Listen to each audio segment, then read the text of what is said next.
Assalamualaikum warahmatullahi wabarakatuh. Bismillahirrahmanirrahim. Alhamdulillahirrabbilalamin. Wassalatu wassalamu ala sayyidina Muhammad ibn Abdillah. La hawla wa la quwata illa billahil aliyil azim. Pada waktu yang lalu kita telah mempelajari tentang surah Al-Fatihah ayat pertama dan kedua. A'udzubillahi minasyaitonirrajim. Bismillahirrahmanirrahim. Kelawan nyebut asma Allah, sifat Allah kang mau belas tur kang mau asih. Dengan menyebut asma Allah yang maha pengasih lagi maha penyayang. Ayat yang pertama.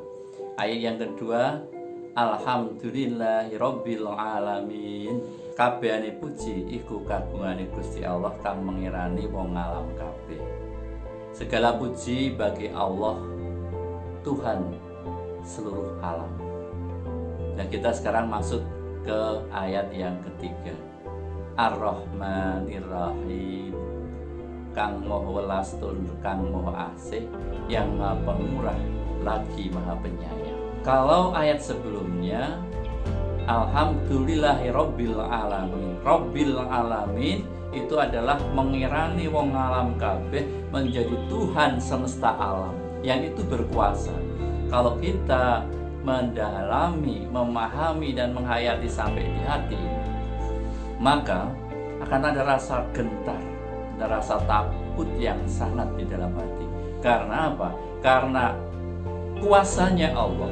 Allah itu maha kuasa sehingga beliau Allah itu bisa membuat orang yang kaya menjadi miskin, orang yang kuat menjadi lemah, orang yang sehat menjadi sakit. Bisa pula membuat orang yang bahagia menjadi sengsara. Bisa membuat orang yang sukses, orang yang berkedudukan tinggi menjadi hina. Bisa pula menjadikan orang yang iman menjadi kafir. La haula wala quwata illa billahil aliyil azim. Semua hal bisa terjadi atas kehendaknya. Tentu saja kita semua tidak ada yang tahu akhir kita seperti apa. Apakah saudara-saudara tahu pasti bahwa nanti pasti husnul khatimah? Belum ada yang tahu. Apakah kita tahu bahwa nanti kita itu akan tetap bisa memegang teguh keimanan kita? Insya Allah. Tapi ujungnya kita pun juga tidak tahu. Tidak ada yang tahu. Tidak sedikit orang yang tadinya itu iman berubah. Atau mungkin tadinya orang yang kafir menjadi mu'alaf masuk Islam, justru menjadi lebih hebat ibadahnya, lebih bagus ibadahnya dibanding orang yang Islam sejak lahir.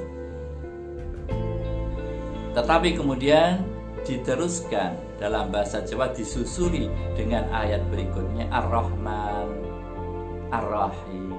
Ar-Rahmanir-Rahim.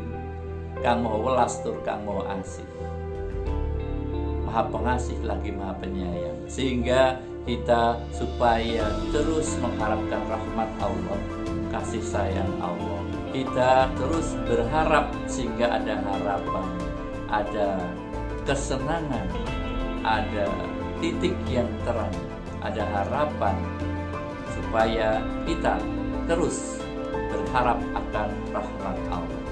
Ayat yang selanjutnya, Maliki Yaumiddin, kang ratoni ing dina pembalasan nama, yang memiliki, yang merajai pembalasan amal, hari pembalasan.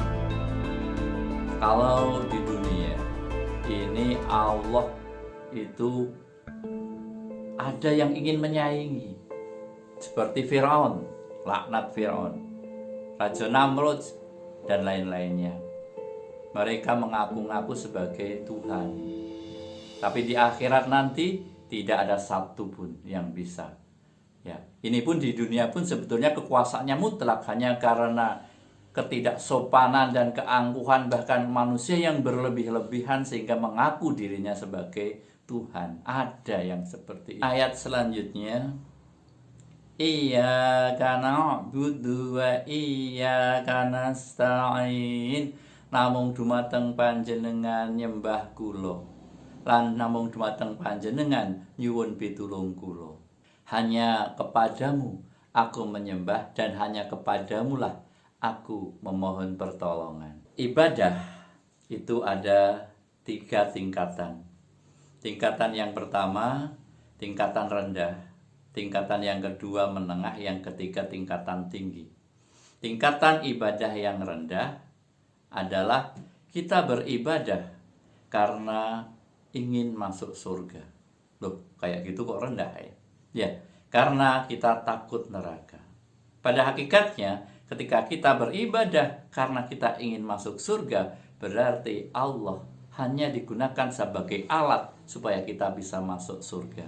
Sebagai alat supaya kita terhindar dari neraka. Maka dikatakan oleh para ahli hakikat bahwa itu masih termasuk tingkatan yang paling rendah. Kemudian tingkat menengah, yaitu ibadah supaya kita bisa dekat dengan Allah. Supaya kita bisa bertemu dengan Allah. Ini termasuk sudah sangat lumayan sekali. Tingkatan kedua, tingkatan menengah. Beribadah supaya kita bisa dekat dengan Allah. Tetapi ternyata masih belum tujuan utama. Sebab apa? Yang paling bagus adalah ibadah, karena kita memang sebagai makhluk sudah selayaknya kita beribadah kepada Allah, menyembah Allah semata, menjalankan perintah Allah, menjauhi larangan Allah. Karena apa? Karena Allah Zat yang Maha Kuasa, Allah Al-Khaliq, Allah Pencipta, dan kita kawula, abdun. Maka kita itu sudah selayaknya menyembah Allah sebagai hamba Allah.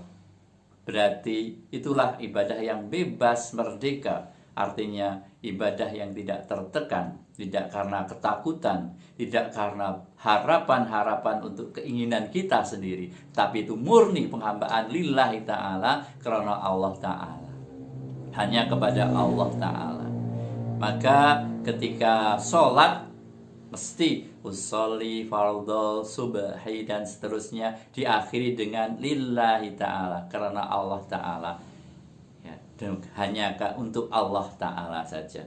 Mungkin ada yang mengganti, misalnya diganti dengan li thawabillahi ta'ala, karena ingin surganya, karena ingin pahala Allah, karena ingin masuk surga, maka tidak sah sholatnya.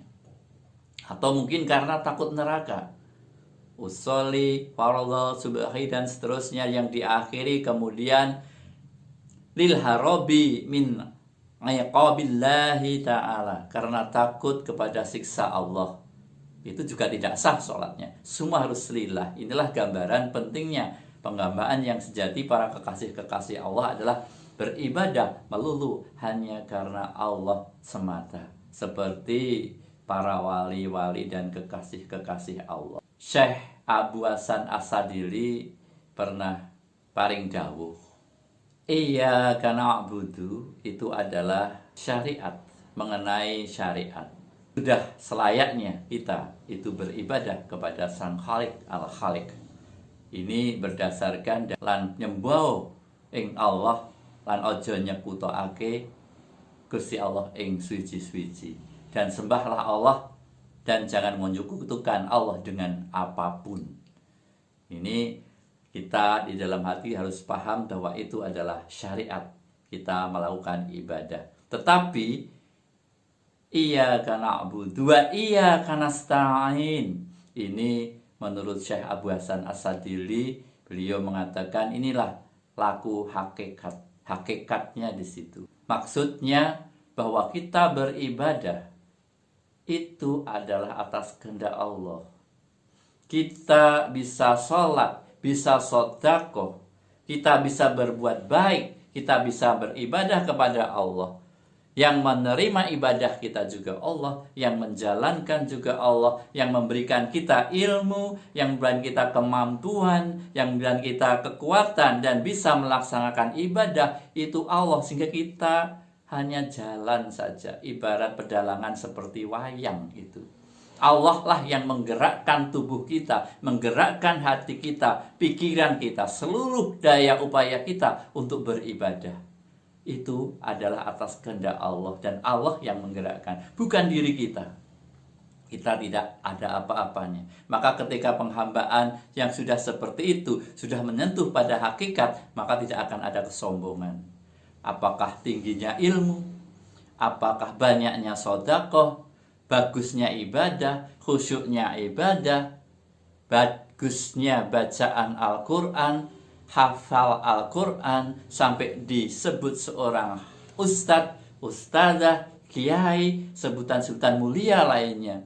Ini adalah bukan karena diri kita. Semua yang menjalankan adalah Allah, yang memberikan adalah Allah. Padahal Allah mencabut saat itu pun juga bisa beliau lakukan. Maka yang penting bagi kita, tentu kita akan lebih hati-hati dan lebih mendekatkan diri kepada Allah dan terus mengharapkan rahmat Allah. Seperti ayat yang ketiga, Ar-Rahmanir-Rahim, Kang Maha Welas tur Kang Maha Asih, yang Maha Pengasih lagi Maha Penyayang. Kita mengharapkan ridho Allah dengan tawaduk hidup di dunia, saling menghormati satu dengan yang lainnya, tidak merasa paling pintar sendiri, tidak merasa paling benar sendiri, karena semuanya itu adalah pemberian Allah dan kita tidak bisa apa-apa tanpa pertolongan Allah. Demikian, semoga ada manfaatnya. Mohon maaf ada kesalahan. Assalamualaikum warahmatullahi wabarakatuh.